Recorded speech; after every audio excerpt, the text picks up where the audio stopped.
लाब्रू के पहले सीजन को इतना प्यार देने के लिए आपका बहुत बहुत धन्यवाद। आप लोगों के इतने सारे कमेंट देखकर मैं लेकर आ गया हूँ लाब्रू सीरीज का सीजन 2 ऑन पब्लिक डिमांड। तो जैसा कि आपने देखा, पहले सीजन में गेविन, इला और इजी टाइम पोर्टल में कूद कर समय में पीछे चले जाते हैं और उधर गलती से लिली के साथ जोस और राइले भी 1988 के टाइम पोर्टल में चले जाते हैं। चलिए अब जानते हैं इसके आगे अब क्या होगा।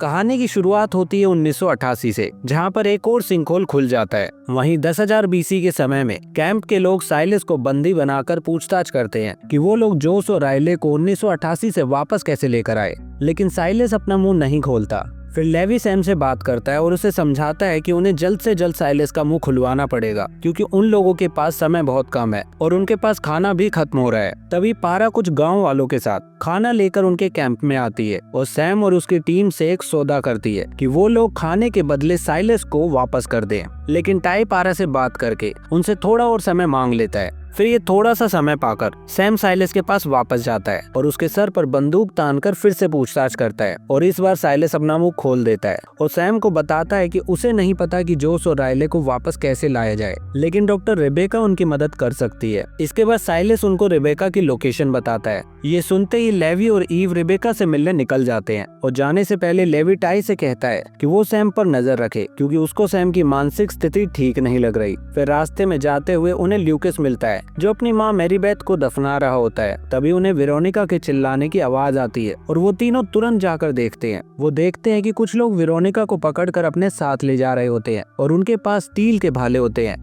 ये देखकर लेवी बहुत हैरान होता है, क्योंकि उस समय में स्टील के बने हथियारों का होना नामुमकिन था। इसके बाद वो लोग प्लान बनाते हैं और वेरोनिका को उन लोगों से बचा लेते हैं, लेकिन इस काम में ईव पकड़ी जाती है, जिसे देखकर लेवी भी अपने आप को उन लोगों के हवाले कर देता है और ल्यूकस वेरोनिका को लेकर वापस कैंप में चला जाता है। उधर गेविन, इजी और इला देखते हैं कि वो लोग जिस सिंकहोल में कूदे थे उसने उन्हें लॉस एंजलिस में पहुंचा दिया है, लेकिन फिर भी किसी तरह ढूंढते हुए वो लोग कैंप तक पहुंच जाते हैं, जहां पर गेविन देखता है कि कैंप के लोगों में उसका परिवार नहीं होता। फिर कैंप के लोग गेविन को सारी कहानी बताते हैं कि जोस और राइले गलती से 1988 में चले गए हैं और ईव और लेवी को कुछ लोगों ने पकड़ लिया है। ये सब सुनकर गेविन को याद आता है कि बचपन में उसके दादा साइलस ने उन्हें एक्साइल नाम के एक खतरनाक ग्रुप के बारे में बताया था और वो उस ग्रुप का ठिकाना भी जानते हैं। ये सुनकर सैम गेविन को बताता है कि उन्होंने साइलस को भी बंदी बना रखा है, लेकिन वो उन्हें कुछ भी बताने को तैयार नहीं। फिर गेविन साइलस से मिलता है और उससे बात करके उनकी मदद करने के लिए उसे मना लेता है, लेकिन साइलस उसके सामने एक शर्त रखता है कि वो भी उसके साथ चलेगा। फिर रास्ते में चलते हुए साइलस गेविन को बताता है कि उसके माता पिता अभी भी जिंदा है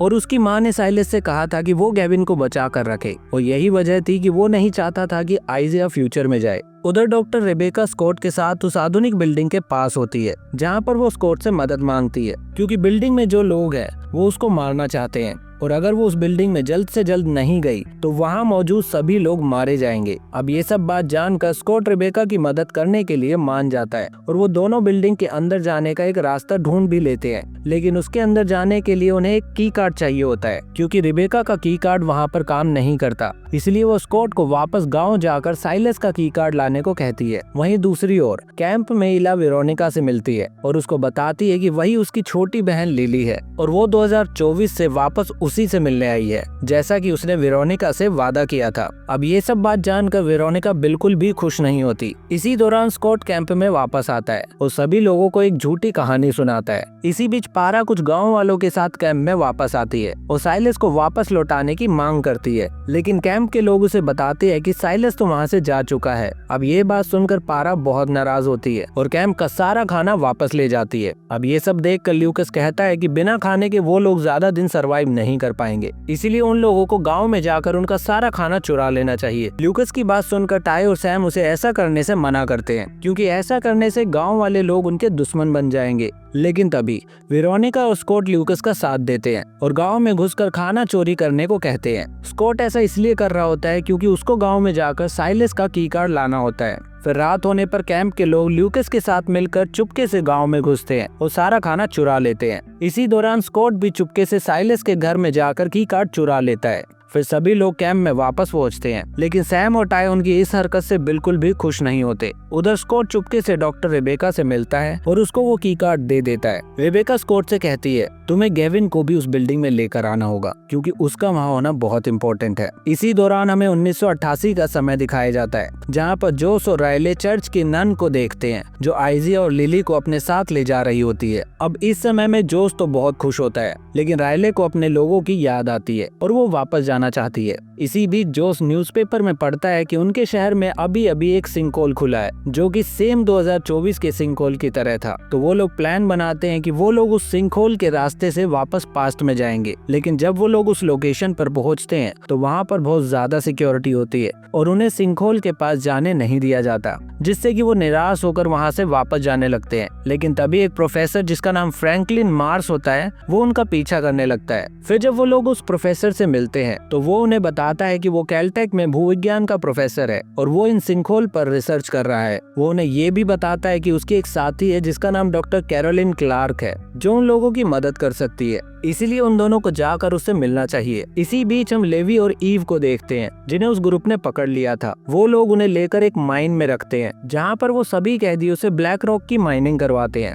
वहाँ पर ईव और लेवी की तरह और भी फ्यूचर से आए हुए लोग होते हैं। उस माइन से बाहर निकलना बहुत मुश्किल होता है क्योंकि वहाँ के रास्ते बहुत ही कंफ्यूजिंग होते हैं, एक भूल भुलैया की तरह। अब ये सब देखकर ईव को लगने लगता है कि वो लोग अब यहाँ से कभी भी बाहर निकल नहीं पाएंगे। लेकिन तभी हम देखते हैं कि साइलस गेविन को लेकर वहाँ पहुंच जाता है। वहां पहुंचकर साइलस गेविन को बेहोश कर देता है और उसकी पॉकेट में माइन से बाहर निकलने का रास्ता रख देता है ताकि एग्जाइल के लोग उसको पकड़कर माइन में ले जाएं और गेविन ईव और लेवी को लेकर बाहर आ सके। और ऐसा ही होता है, एग्जाइल के लोग गेविन को पकड़कर माइन में ले जाते हैं जहां पर वो अपनी पत्नी ईव से मिलता है। फिर वो तीनों मिलकर प्लान बनाते हैं और नक्शे की मदद से माइन से भागने में कामयाब होते हैं। वापस कैंप में जाकर ईव अपनी बेटी इजी से मिलती है और बहुत खुश होती है। उधर स्कॉट भी गेविन से मिलता है और उसे रेबेका से मिलने को कहता है। स्कॉट की बात मानकर गेविन रेबेका से मिलता है, जहां पर रेबेका गेविन को बताती है कि उस बिल्डिंग में 10th फ्लोर पर वैज्ञानिकों ने एक टाइम पोर्टल बनाया हुआ है जिसके थ्रू हम 1988 में जाकर जोस और रायले को वापस लेकर आ सकते हैं। इसके बाद रेबेका गेविन को ये भी बताती है कि वो पोर्टल गेविन के पिता जेम्स, साइलस और उसने खुद मिलकर बनाया था, जिसका नाम लाजरस प्रोजेक्ट रखा गया। लेकिन वो टाइम पोर्टल बनाते हुए उनसे थोड़ी गलती हो गई, जिसकी वजह से अलग अलग समय में अलग अलग टाइम पोर्टल बनने लगे, जिसे देखकर रेबेका ने लाजरस प्रोजेक्ट को बंद करने को कहा, लेकिन किसी ने भी उसकी बात नहीं सुनी और उसको टीम से बाहर निकाल दिया। और यही कारण है कि वो यहाँ फिर से वापस आई है ताकि वो इस प्रोजेक्ट को बंद कर सके। इसी दौरान वहाँ पर कुछ गांव वालों के साथ पारा आ जाती है जो कि कैंप के लोगों पर अटैक करने आई होती है क्योंकि उन्होंने गांव वालों का खाना चुराया था। गेविन उसको समझाने की कोशिश करता है लेकिन वो उसकी कोई बात नहीं सुनती और वो कैंप के लोगों पर हमला कर देती है। फिर दोनों ग्रुप के बीच लड़ाई होनी शुरू हो जाती है, लेकिन तभी वहाँ पर कुछ जंगली भेड़िए आ जाते हैं और सब लोगों पर हमला करने लगते हैं, जिसे देखकर सब लोग आपस में लड़ाई बंद करके भेड़िए से अपनी जान बचाते हैं। लेकिन एक भेड़िया रेबेका पर हमला कर देता है जिससे वो काफी घायल हो जाती है। गेविन वहाँ पर आग लगाकर उन भेड़ियों को वहाँ से भगा देता है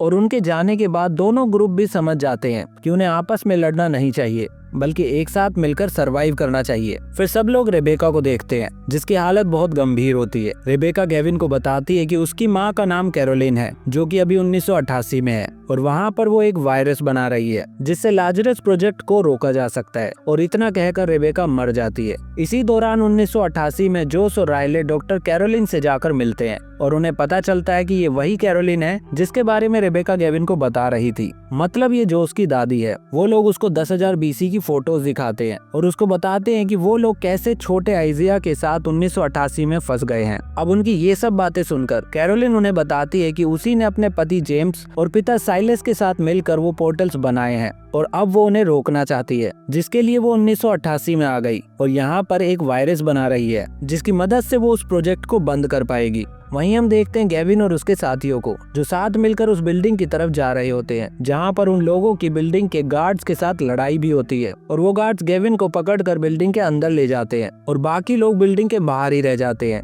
तभी ईव साइलस के पास जाकर उससे बिल्डिंग के अंदर जाने में मदद मांगती है। उधर बिल्डिंग के अंदर गेविन अपने पिता जेम्स से मिलता है, जो उसे बताता है कि वो लोग फ्यूचर से यहाँ आए थे क्योंकि फ्यूचर में धरती का वातावरण रहने लायक नहीं बचा था और उसी समय गेविन उनके जीवन में आया। तो उन्होंने टाइम मशीन बनाकर पास्ट में आने का फैसला किया ताकि वो लोग यहाँ से नेचुरल रिसोर्सेज को फ्यूचर में भेज सके और अपने बच्चे गेविन और बाकी लोगों को एक अच्छा जीवन दे सके। लेकिन उनका ये टाइम मशीन कभी भी स्टेबल नहीं हो पाया, जिसकी वजह से अलग अलग समय में अलग अलग टाइम पोर्टल खुलने लगे। इतने में ही साइलस बाकी लोगों को लेकर बिल्डिंग के अंदर आ जाता है, जहाँ पर गेविन उनसे मिलकर बताता है कि ये आदमी मेरे पिता जेम्स हैं और वो उन्हें 1988 में जाने देंगे ताकि हम लोग जोस और राइले को वापस ला सके। इसके बाद वो सब लोग मिलकर 1988 में चले जाते हैं। फिर वहां पहुंचकर वो लोग जोस और राइले से मिलते हैं और एक बार फिर से पूरा परिवार एक साथ होकर बहुत खुश होता है। इसके बाद गेविन अपनी माँ कैरोलिन से भी मिलता है, जो उसे बताती है कि गेविन को उसके पिता जेम्स की बातों पर भरोसा नहीं करना चाहिए।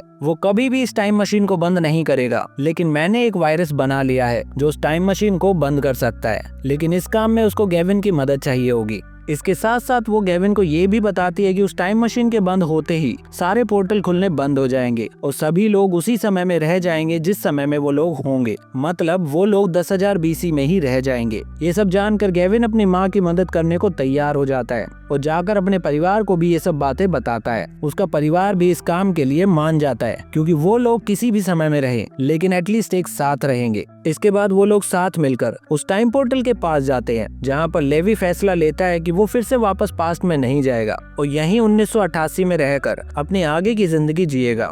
इसलिए सब लोग उसे बाय बोलकर साल 10,000 BC में जाने के लिए तैयार हो जाते हैं। लेकिन तभी गेविन को एक विजन आता है जिसमें वो ईव को अपनी बाहों में मरते हुए देखता है, लेकिन इस विजन के बारे में गेविन किसी को नहीं बताता और सबके साथ पोर्टल में कूद जाता है। अब इसके आगे क्या होगा ये जानने के लिए आपको थोड़ा इंतजार करना पड़ेगा, इसलिए जल्दी से कमेंट करके बताओ कि आपको अभी तक की कहानी कैसी लगी और इसके आगे जानने के लिए आप कितना एक्साइटेड हो। जितने ज्यादा कमेंट उतनी ही जल्दी इसका अगला पार्ट अपलोड कर दूंगा। तब तक के लिए टेक केयर।